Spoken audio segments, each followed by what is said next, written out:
Amazon workers at this Alabama warehouse are holding a potentially historic union election. Here's how that process works. There are two legally recognized ways to form a union in the U.S.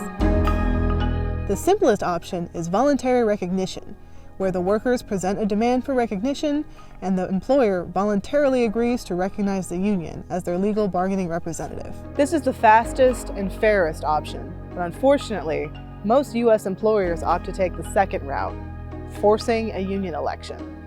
Once at least 30% of eligible workers in a workplace have signed union cards signaling their intent to form a union, they file a petition with the National Labor Relations Board. The NLRB is a government agency that enforces labor law and protects workers' collective bargaining rights. Former President Trump stacked it with anti-labor union busters. But the new administration has already made some big, worker-friendly changes by firing some of the worst offenders, like former General Counsel Peter Robb. The NLRB then conducts an election, and if a majority of yes votes are cast, they win their union, and their employer is legally required to begin bargaining the contract. The downside to forcing an election, instead of just voluntarily recognizing the union in the first place, is that it slows down the process and allows employers more time to push their own anti-union agenda. This is what's been happening at Amazon for months now. They are coming and stopping us from working, doing our jobs to basically ram the information in our heads about why we shouldn't have a union. If the union was so bad, why are they doing everything they can to keep it out of here? Workers have reported feeling intimidated or pressured by anti-union managers. The company has been holding mandatory meetings that can last for hours and inundating workers' personal cell phones with anti-union text messages.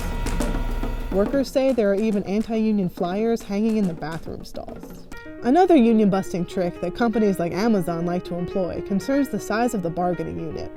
The original NLRB filing here included about 1,500 workers. Amazon has insisted on adding thousands more, many of them temporary or even former employees. It was very much in Amazon's best interest to try to fill up and have as many employees working there as possible so that they could eventually try to stop the election from happening.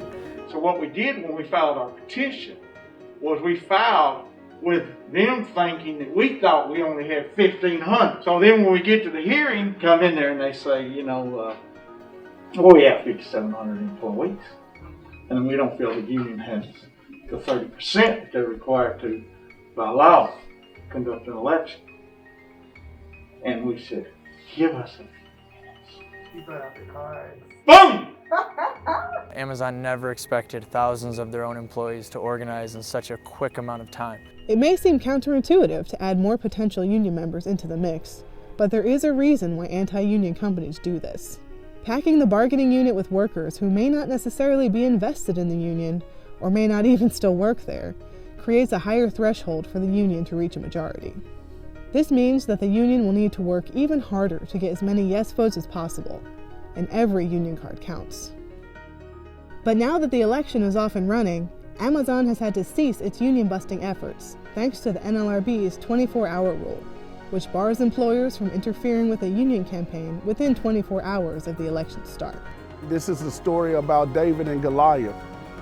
Right now I'm being David, and I'm fighting Goliath, and we all know how that story ended. Amazon workers can vote by mail in this historic election until March 29th, and we'll be here on the ground to keep you updated.